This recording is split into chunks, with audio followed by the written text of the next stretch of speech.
to the Israeli embassy. Next we have Jeremy Corbyn, Labour MP for Islington North. Thanks, Andrew, and thank you everyone, every single person, for responding to the urgent call this morning, coming down here, blocking Whitehall and taking part in the march to the Israeli embassy. This is the voice of ordinary people on the streets of London condemning an act of piracy. What the Israeli commandos did this morning was boarded unarmed vessels carrying aid to the people of Gaza, and in cold blood have killed 20 of those people that were on those vessels. This is an act of piracy, it's a criminal act, and I believe it also to be a war crime. That is the message that must go to Israel. But the world response is very strange on these matters. Somebody sent me an email a couple of hours ago, and he made the point that when pirates take over oil tankers off the coast of Somalia, the world's navies get there as quick as they can to protect the oil tankers and the cargo vessels. But when Israel, in international waters, commits an act of piracy, where is the reaction? Where is the condemnation? Where is the cut in the aid to Israel? Only last week, the United States announced a further $150 million to be given to Israel for a new missile defense system, on top of all the other military aid it gets. This is an act of war against an innocent people.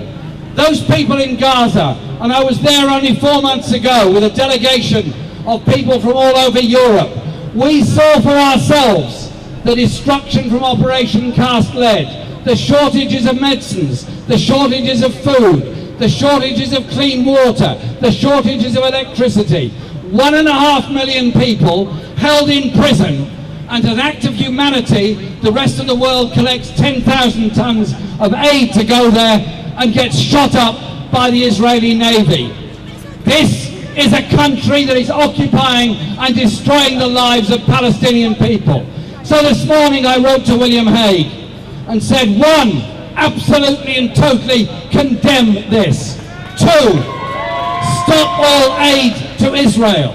3, suspend with immediate effect the European Union-Israel trade agreement on which so much of Israel's prosperity lies. 4, demand that the United States administration do likewise.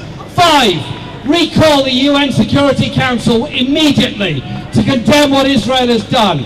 If they can put sanctions against Iran and any other country that they don't like, then where are the sanctions against Israel for this act of war against this vessel? And finally, there are many, many very good, very decent people on all those ships. All of them are at risk. People that have shown their courage and determination to support the Palestinians have gone on those vessels. Many of those are British subjects.